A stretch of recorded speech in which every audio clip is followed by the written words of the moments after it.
It's another episode of the Locked On Coyotes podcast. We're going to now start discussing things to get ready for the upcoming season. And now that it is the month of September, we are going to do three things to pay attention to from the Arizona Coyotes as training camp will start beginning in just a matter of a couple weeks. So be sure to stay locked on Coyotes. Your Locked On Coyotes, your daily podcast on the Arizona Coyotes, part of the Locked On Podcast Network. Your team every day.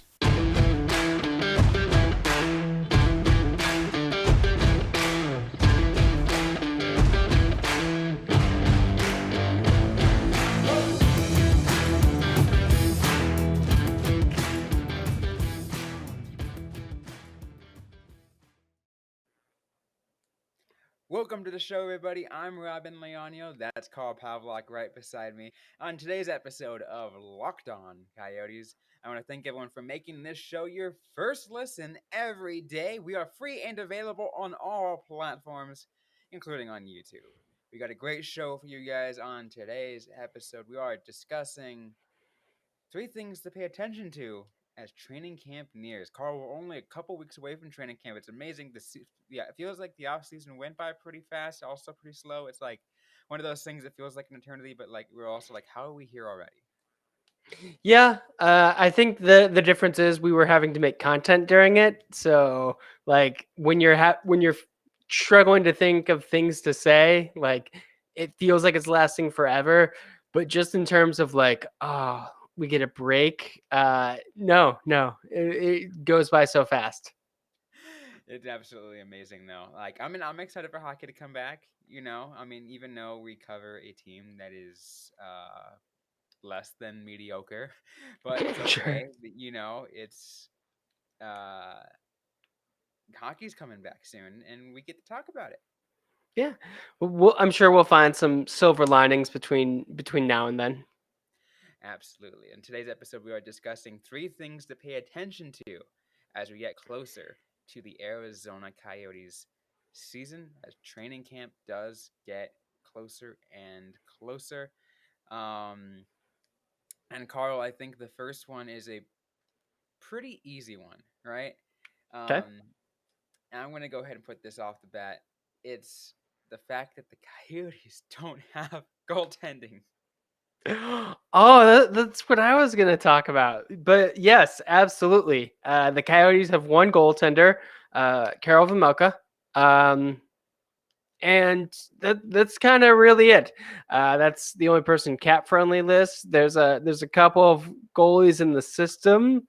Uh, John Gillis may be the one who actually plays, but yeah, the We Coyotes are had going to need someone some goaltending. we had someone ask, is John Gillis going to be the backup to Karel Vejmelka? I think that was on one of our live shows, right? And I was like, God, I hope not. I hope not. Like he just that that that does not spell good news for Karel Vejmelka at all. No, no. Something that we've hammered on a lot is that Vejmelka is the type of goaltender who needs like someone who could like take over for a couple of days if he gets like stuck in his head or like is going through a bad stretch. He needs that kind of veteran presence. And John is, older. He's 28, but he is not a stable backup that we need Vejmelka to have. A la, even Scott Wedgwood. I'm not saying Scott Wedgwood was the best goalie. He certainly wasn't. He was serviceable. He got a nice contract with, He was I believe. serviceable and he had the leadership qualities that to help Karel Vejmelka be a better goalie. Absolutely.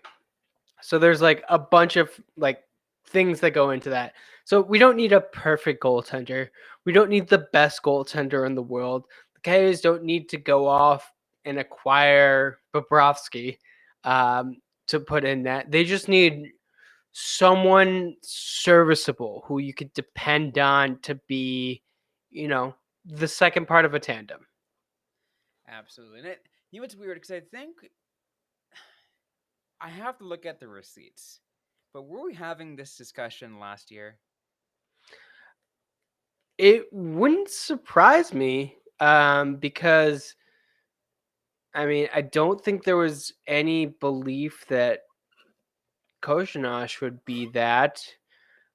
Who'd the Coyotes start off the season with? Carter Hutton.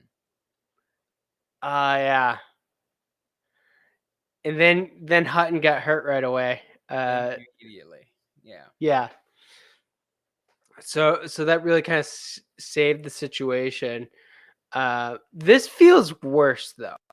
Like Carter Hutton was not a good goaltender by any stretch, Not at all. but it still feels like we're in a worse situation. Even though, like now, I would say that I feel better about Vamelka. I just need the supporting piece to be there. That's true. That's a good point. I think because last year we had no idea what Karobe Mocha was capable of. We had no idea if he was going to be good or not. So we were just like, what do they do? What's going to be there? And now that we know what he's capable of, now the question is, okay, who's just going to be next to him? Yeah. And right now, as it stands, as you said, Carl, as you pointed out on Cat Friendly and stuff like that, there is no true tandem or backup. And like I said, and like you even kind of said it a little bit, we just can't see John Gillis be that guy. He's just I, I don't know. No, I mean like let's give the guy his propers. He has been in the league for quite a bit. Comes from made the jump to the Calgary Flames. Also played with the Blues and the New Jersey Devils. Uh, has 32 career NHL games, which 32 more than either of us, but that's not that much. Yeah. That's the thing. I try to think too about like because who do the Coyotes also have in their system? They got Ivan Prosvetov, David Tendek, Excuse me. Thornton? Anson Thornton? Anson Thornton. That's right, but he's young. I don't think he's going to come out of the out of the CHL. So Yeah. And then didn't they do like a qualifying offer or something to Kozhinosh just going to Europe? they Or? did give a QO to Kojonash, but he's playing in Europe. Probably just to retain his rights because business. Yeah. Why give him away if you can keep him? Yeah, at least hold on to like it's like, hey, by the way, if you do think you need to come back to America, you still need to talk to us. Yeah. A future considerations in a contract could be the rights to Joseph Koshinosh eventually. Probably, probably. But yeah, that's I think the biggest question, the biggest thing that we are looking to pay attention to for the Coyotes as we get ready for the training camp in the next couple of weeks. We're gonna get to more topics in just a moment, but first I'm gonna turn to Carl for a quick word. So I just have to say, if you haven't tried Built Bar Puffs yet, you are really depriving yourself of one of life's greatest joys. And guess what? They have a new flavor. You ready? It's the delicious, it's the indulgent cookie dough. It's covered in 100% chocolate. That's right. Built has done it again with the new cookie dough chunk puffs. They have a light and chewy texture, real cookie dough chunks, and of course, they're covered in 100% real chocolate. All of the joys of eating cookie dough without the hassles of making it. I made some dessert yesterday. I made some cookies. The cleanup was a bit. I had to do quite a lot of dishes. If you just reach for a Built Bar, you don't have to do that. You may have to wash your hands because chocolate, desert, it gets a little bit melty. But throw them in the freezer, and you're not going to have that problem. What I want you to do is go to built.com and use the promo code LOCKEDON15 to get 15% off your order. That's promo code LOCKEDON15 for 15% off at built.com. So let's continue through three things that we're hoping to pay attention to of the Arizona Coyotes as we get ready for the um, upcoming season. Training camp only a couple weeks away. And number two for me, Carl, I'm not sure what you have on your list, but number two for me is paying attention to any of the reactions and any of the types of just any kind of movement, play style, or whatever when it eventually comes of Jakob Chychrun. Mm. Yeah, that is definitely Chychrun specifically as a player that we can be watching. Um, if it gets to training camp, when was Christian Dvorak traded last season? Was that Right just before before training training? camp. Just Yeah. before training camp. I get the impression that Bill Armstrong.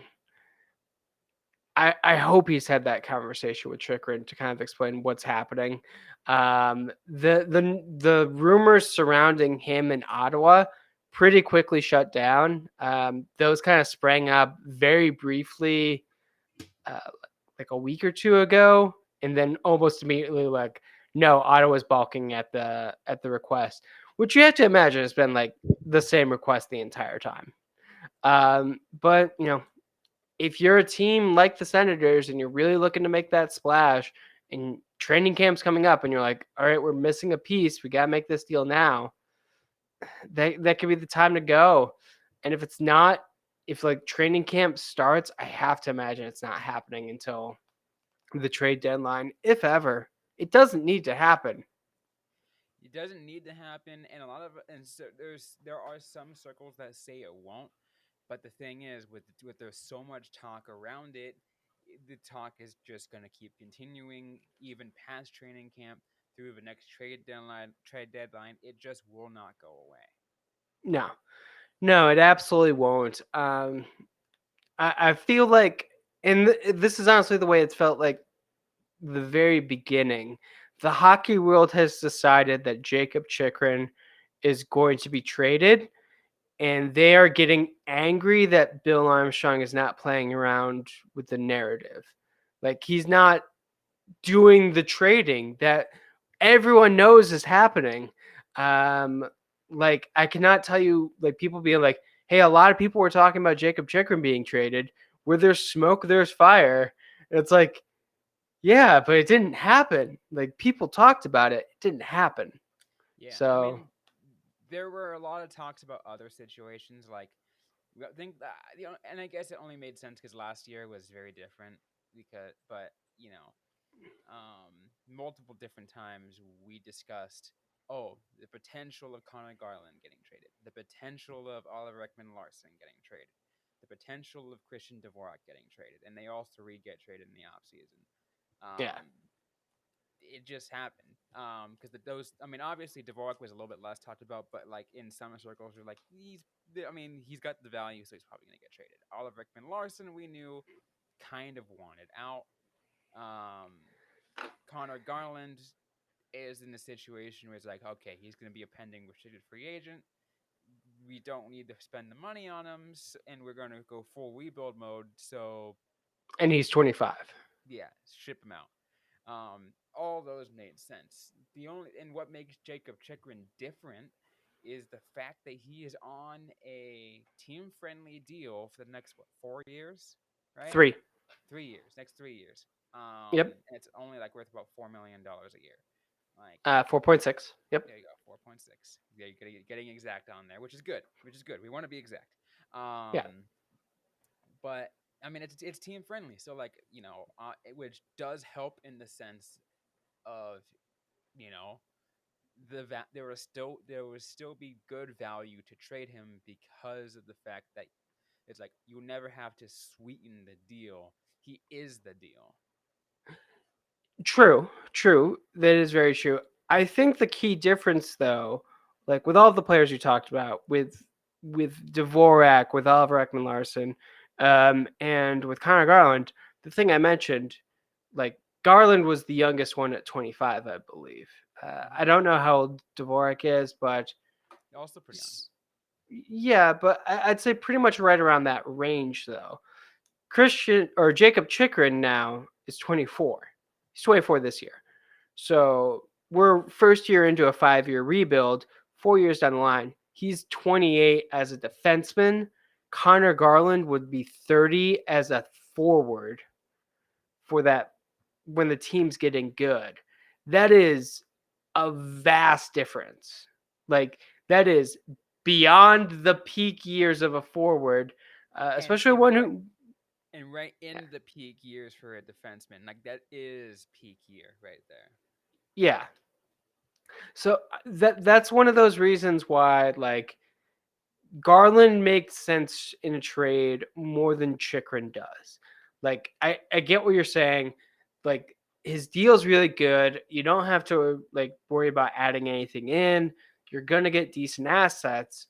Um, but you know, unless you're really worried about his injury history, which we don't really talk about too much, but potentially could be something that you're concerned about if you're running a team and betting on him leading your blue line, or if he adamantly wants out and it's going to be a problem in the room, then I don't think you trade him. That's true. That is definitely true.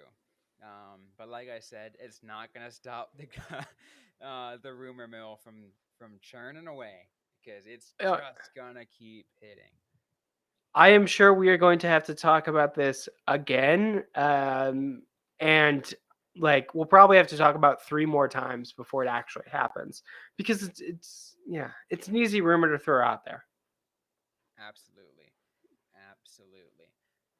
Anyways, though, we still got one more thing we're gonna get to on the three things that to pay attention to as we get closer to the Arizona Coyotes season and training camp only a couple weeks away. I do want to tease you guys, that we're gonna have a couple great episodes coming you for the next couple weeks and next month or so.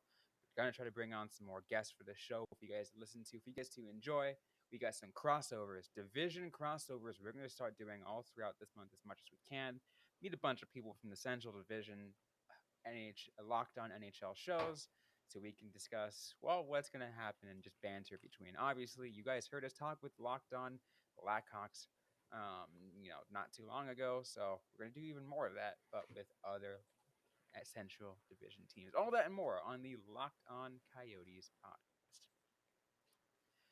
But now let's go to anything else. And Carl, obviously, you can chime in on anything that you have. But for me, I'm gonna be.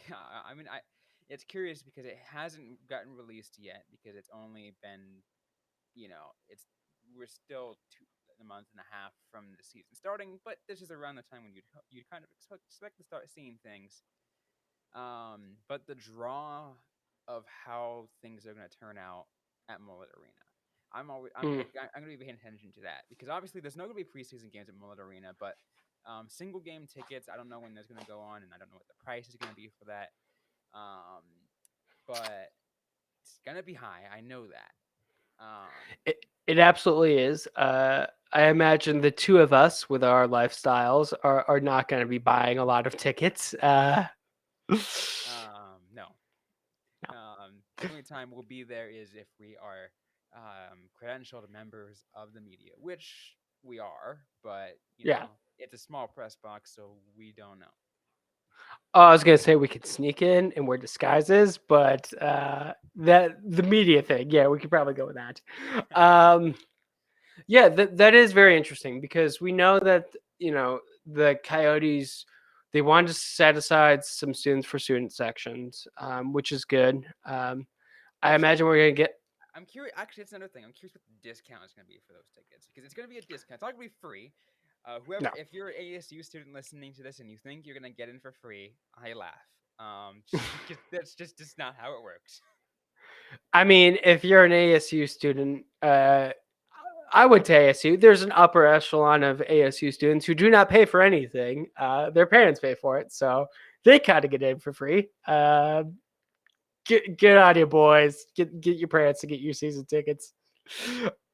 I guarantee you, at least one person at ASU, one student at ASU has had their parents buy them season tickets to the Coyotes. Yeah, it's possible. Yeah, it is. It is. That's entirely possible. ASU is a big enough school, and there are enough rich kids there. You don't even know. When I was at ASU many years ago, my job was parking. So I got to see all the fun cars that people drive. And I cannot believe how many times I saw a frat guy get out of a Corvette that was brand new. It's just like that's a very nice car that you have that you are not paying for it anyway. Yeah, don't you just love when students love to show off daddy's money? Yeah. Yeah. But I do think that that is going to be a very important piece of the conversation. Like, I have already had people say that if the Coyotes haven't sold out their tickets now, then it's a failure. And I'm like, that's a weird expectation to have, man. But it is going to be under the microscope. Everyone is going to be looking at numbers. Like, the Coyotes need to sell out every single game. Hmm. I have been on the podcast before saying if they don't, someone's going to be fired. Probably a lot of people are going to be fired. Like, it is very much people's jobs to get this done, and if they don't do their job, there's no excuse for that. Absolutely, and it won't look great either for their bid for the new arena. No, Um, no, so there's a lot of things to pay attention to on that part. Obviously, to kind of coincide with that is what things are going to look like for the preseason games, because I think there's I want to say uh, 3 or 4 home preseason games. yeah. Um, There's one in like Tucson, right? there's one in Tucson against the Ducks, which I may or may not be trying to get to because it's very easy for me to get to. Sure. Because Tucson's only what, a 90-minute drive away, 2-hour drive away, so um, easy. Um, and then one in Tulsa, Oklahoma, which obviously that's far. Yeah, we're not going to be doing any coverage from the Tulsa game. No, one in Wichita, Kansas.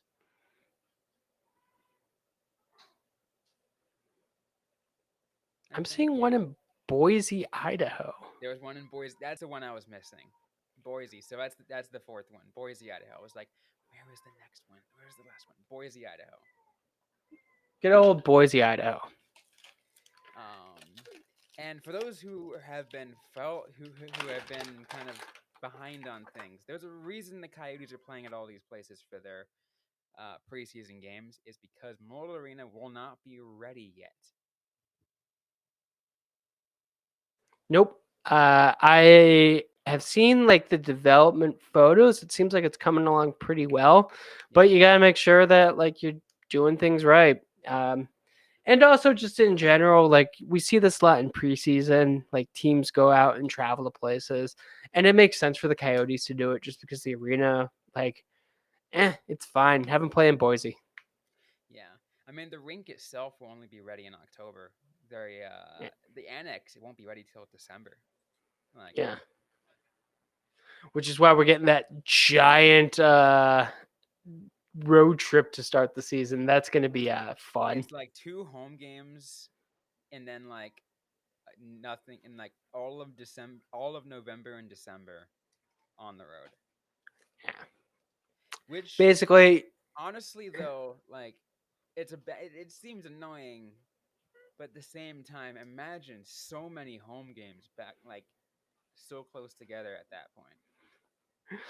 yeah, but I mean, I guess because you're probably going to get like a lot of like single tickets potentially, in Hmm. which case, like, I could just imagine like going to like 4 home games in one week, and all 4 of those are losses because it's the Coyotes and they're going to fall apart at some point. Like, that's depressing. Like, I would kind of almost rather have it like Spread spaced out. out. Yeah. That way your mental health stays relatively stable. Yeah. You're like, I have to go and I have to deal with traffic and it's gonna be like $15 for a beer and it's gonna be a blowout loss to the Pittsburgh Penguins and Yeah, that's gonna be a lot of things. I'm actually curious about the beer situation because, like, I know like universities are like in terms of facilities are slowly allowing because most of like the Arizona Board of Regents does not for the most part doesn't allow alcoholic beverages on certain like university venues unless they get licenses and approval and whatever like months and months and months and months and months ahead of time. Obviously, I'm sure they've done it, but I'm curious how that rollout is going to be. I'm curious too about the specifics. I will say this. Like I said, I went to ASU. ASU treated alcohol very differently when I went there, where there was no alcohol at all allowed anywhere on campus, in any of the campus buildings. That has eased up a bit. I have um, been to ASU ACHA games on beer nights, and it wasn't every night, but there was beer nights. Like, so you could Well, get I will beer. say, to be fair, Red is also Oceanside Ice Arena, which is off campus. Yes, uh, there used to be a bar that was technically on ASU campus. If any of the listeners know, the original location for Endgame, which is one of the first like Phoenix area barcades, um, like the original one was in Tempe, didn't have like the arcade cabinets, but it had like mostly consoles. So you could like play like a Super Nintendo. You could play Tapping of the Dead, which is what I did. There was a couple cabinets, but they were technically on ASU property, and it was one of the reasons they had to left. They were like going to go on like bar rescue to like expand their kitchen, and ASU's like, no, you're not allowed to do that. They're like, Yeah. cool, I guess we can't operate. But it was technically a bar on ASU. So there is some precedent. I mean, yeah, there is, and again, like an ABOR has allowed liquor licenses to university venues. They allowed it, and I'll give you an example. As a University of Arizona alumni, they allowed my senior year is when they allowed alcohol service at the basketball and football venues. Yeah. So it's being allowed, but obviously the rollout is interesting because obviously the licenses are very very strict, and you don't know what is exactly all behind it, and you don't know, and because it is on campus, that what are the restrictions. I do feel like the biggest like stopping block when I was there at the time was ASU president Michael Crow.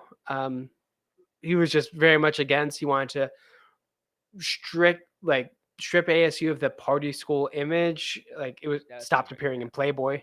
Yeah.